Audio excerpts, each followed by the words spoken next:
The dark layer of the internet, Cicada 3000, 301 and the Unsolved Ciphers. The biggest mystery of the digital world, whose game was it? Part 1, the message hidden in a black image. There are mysteries that begin with a scream, and there are mysteries that begin with a whisper. Cicada 3000, 301 began with something even quieter than that, a black image on the internet, a few lines of white text, and a promise that felt less like an invitation than a trap designed for a very specific kind of mind. In January 2012, on Fortune, a post appeared under the signature 301. It claimed to be searching for highly intelligent individuals and said there was a hidden message buried inside the image. That was the first door.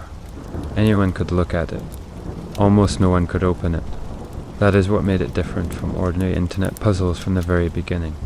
It did not arrive with branding. It did not ask for money. It did not advertise a product. It did not behave like marketing. It behaved like someone standing in the dark and saying, "If you can hear this, you may already belong closer to us than everyone else." For the people who noticed it, the image was only the surface. The real message was hidden through steganography, and once solvers started pulling it apart, the trail began to unfold into one of the strangest hunts the internet had ever seen. The clues led through cryptography, book ciphers, literature, code breaking, obscure references, and eventually to real-world coordinates and physical QR posters placed in multiple countries. The puzzle had stepped out of the screen and into the world. That was the moment Cicada 3000, 301 stopped feeling like a clever online game, because anyone can hide text in an image, but placing physical clues across countries, routing people through anonymous networks, and signing messages in a way that convinced serious solvers they were authentic, that required patience, technical ability, coordination, and resources. It gave the puzzle a strange weight, as if it had been built not by a prankster killing time, but by a group that wanted to prove something through skill alone. The Washington Post later described Cicada 3000, 301 as one of the internet's eeriest unsolved mysteries, and even that feels understated when you look at how deliberately it was built. Imagine being one of the first people to fall into that rabbit hole. At first, it is exciting. You have found something hidden. Then something beneath the thing that was hidden. Then something beneath that. A code becomes a page. A page becomes coordinates. Coordinates become a location in the real world. A symbol appears again and again to Cicada. And somewhere behind it all, the same number keeps returning like a signature left by a hand that refuses to identify itself. That is how obsession forms online. Not all at once. Step by step. Proof by proof. Until the question is no longer just can this be solved. It becomes who would build something like this. The first 2012 puzzle escalated quickly. Solvers collaborated on message boards and in chat rooms because the trail became too broad for one person to manage alone. According to contemporaneous reporting, GPS coordinates led to Lampus and other real-world locations in places ranging from Poland and Spain to other countries around the world, where QR codes waited like silent checkpoints. The trail eventually pushed the fastest participants toward a tour address, but by the time many others arrived, the page had changed, replaced by a blunt message: "We want the best, not the followers."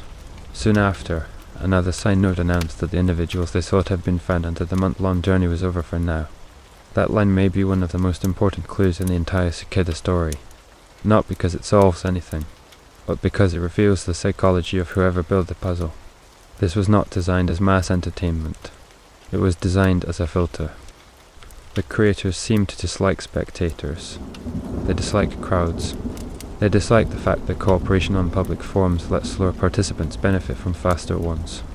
They wanted discipline, speed, originality, and perhaps secrecy itself. It was not enough to be smart. You had to be smart in the right way, privately, efficiently, without depending too much on the noise of the crowd.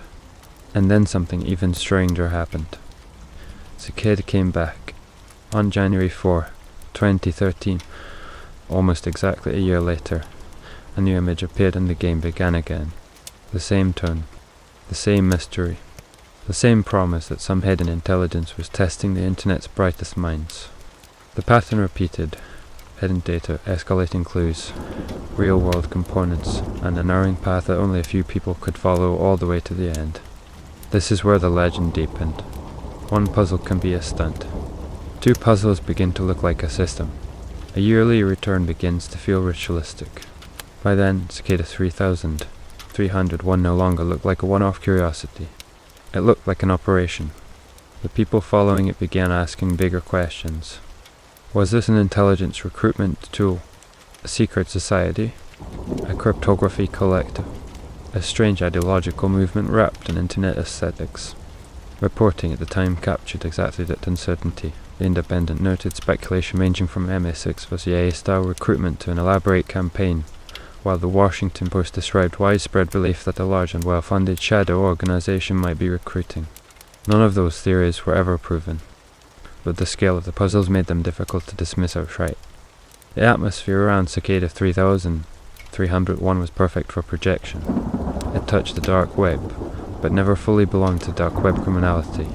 It used cryptography, but never openly called itself a cryptography project. It spoke like a recruiter, but never admitted who it was recruiting for.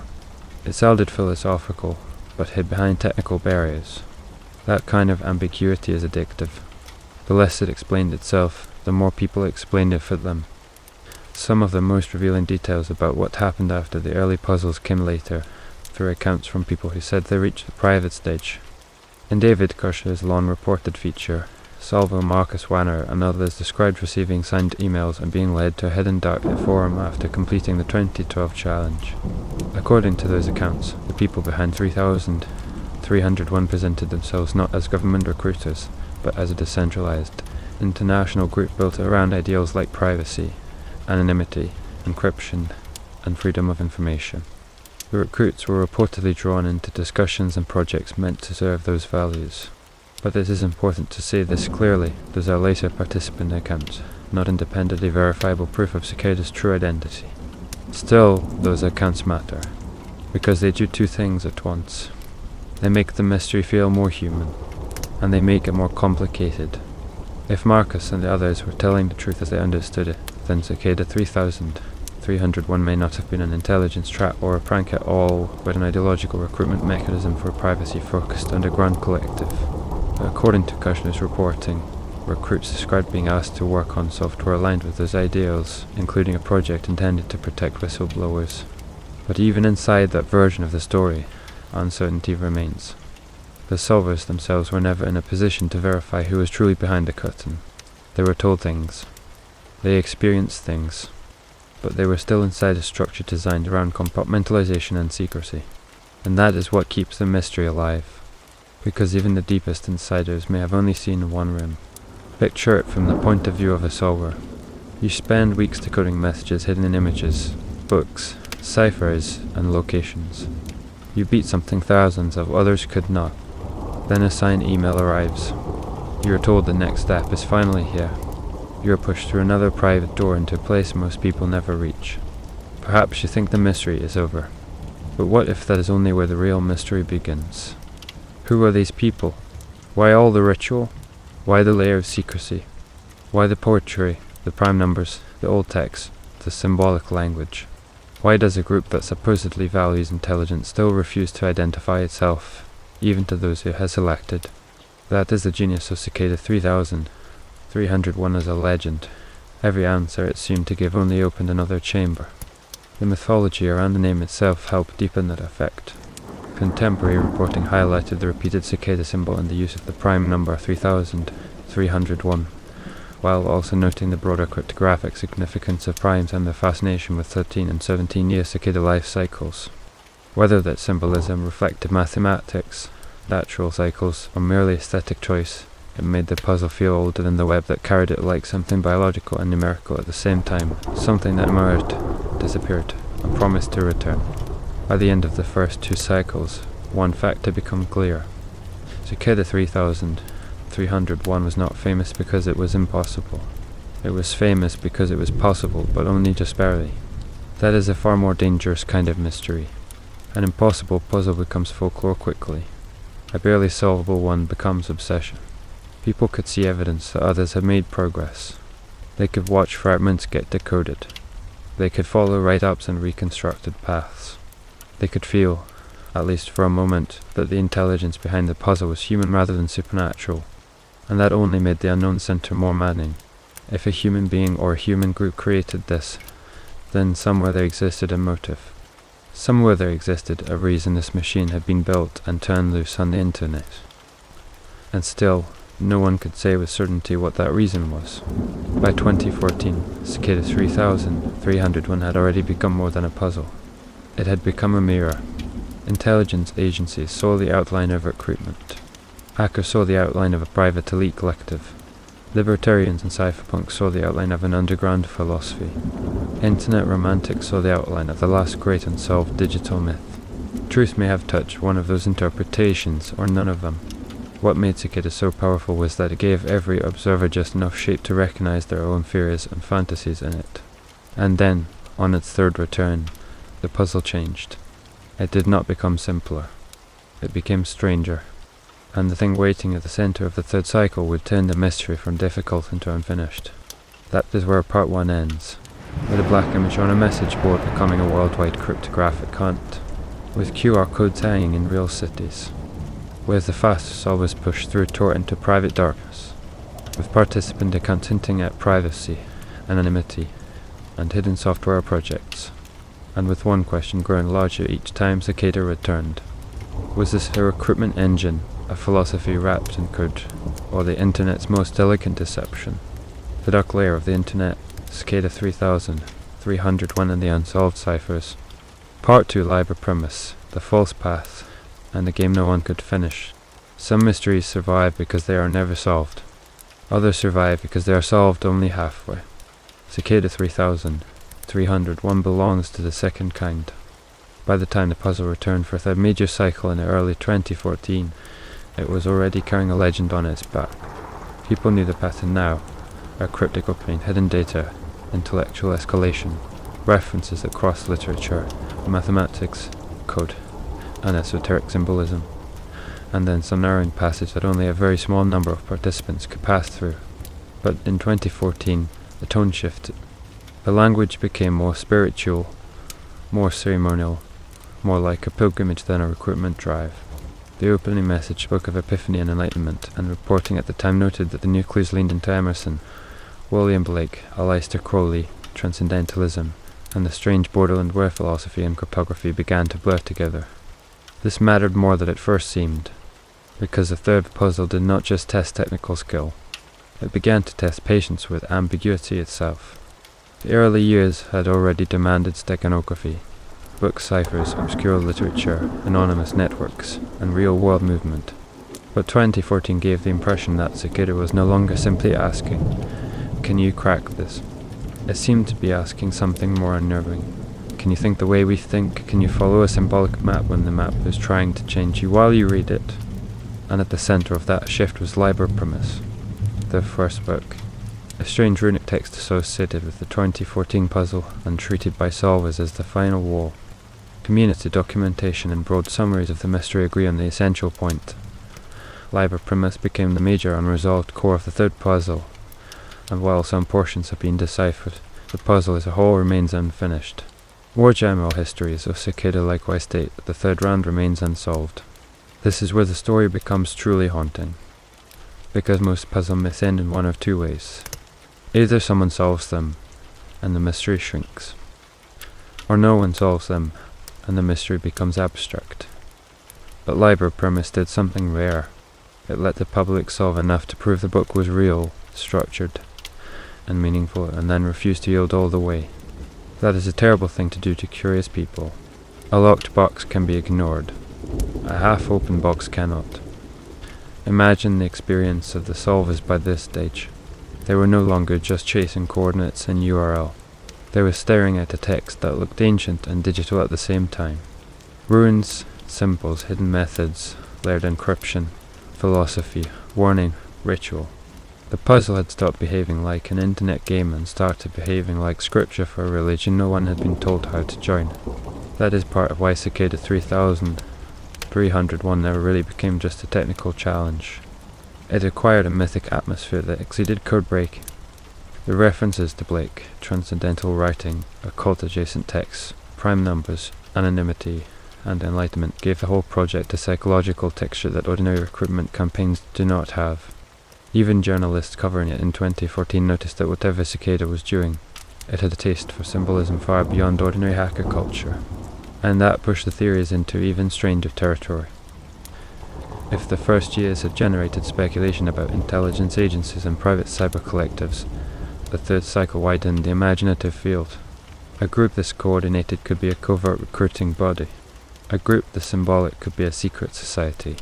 A group this philosophical could be an ideological project. A group this anonymous could even be a digital cult. Reporting from the time captured the exact confusion. The Independent summarized theories ranging from marketing to MI6 or CIA-style recruitment, while broader commentary described a large, well-funded and shadowy organization. None of it was proven, but once Liber Primus entered the picture, the mystery stopped looking like a normal hiring filter and started looking like an initiation rite. This is why the title question whose game was it?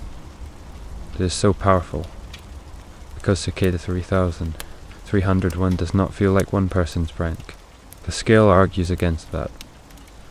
The continuity argues against that. The technical variety argues against that. The discipline argues against that. And yet the complete opposite explanation that it was some massive state operation has never been proven either. The most grounded position remains the least satisfying one. Whoever was behind Cicada 3,301 was organized, technically sophisticated, deeply invested in privacy and symbolism, and very good at controlling narrative for scarcity. Beyond that, the evidence becomes thinner than the myth. That gap between evidence and myth is where Cicada still lives. If you listen closely, the mystery almost splits into two separate stories. The first is the practical story. A recruitment puzzle appeared in 2012, returned in 2013, and evolved in 2014. It used cryptography, steganography, anonymous networks, literature, music, and real-world clues. Some solvers reached private stages. Accounts later reported that privacy, anonymity, encryption, and freedom of information were central values in those inner spaces. That version of the story suggests a selective, ideologically driven collective using puzzles to locate talented people with the right mindset. The second is the emotional story. A black image appeared online and opened a door to somewhere the internet had almost forgotten how to build. A mystery with no brand, no payoff, no monetized reveal, no influencer smiling at the end of the tunnel. It led people through books, ciphers, hidden pages, prime numbers, poetry, lampposts, whispers of secret forms, and then into a runic book that never fully opened. That version of the story is why Cicada 3,301 remains larger than its own facts, because the modern internet does not produce many mysteries like that anymore. Everything now tends to point somewhere visible. A product, a platform, a campaign, a creator account, a merch page, a monetized ending. Cicada pointed into absence, and absence is unforgettable. The unresolved status of Liber Primus is the heart of that absence.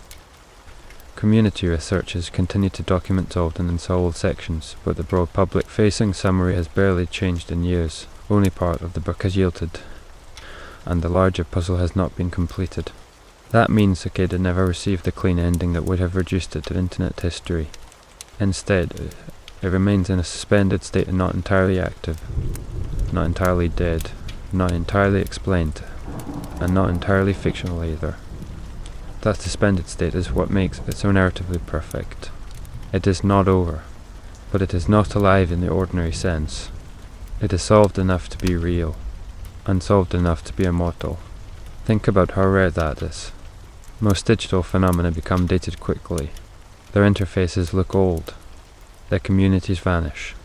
Their references lose charge.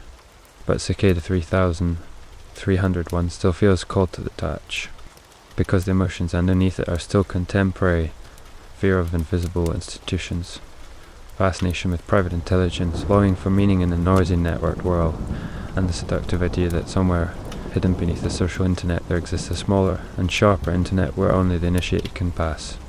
Cicada turned that fantasy into architecture, and it did so without ever showing its face. Even the accounts from apparent winners only deepened that eeriness.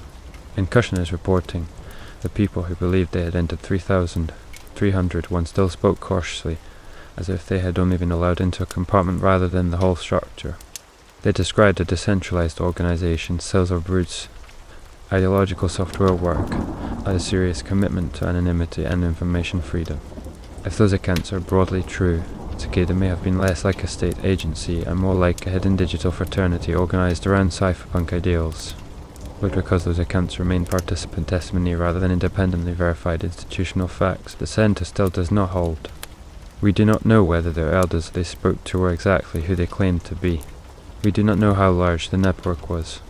We do not know whether the mythology told to recruits was itself another layer of the puzzle.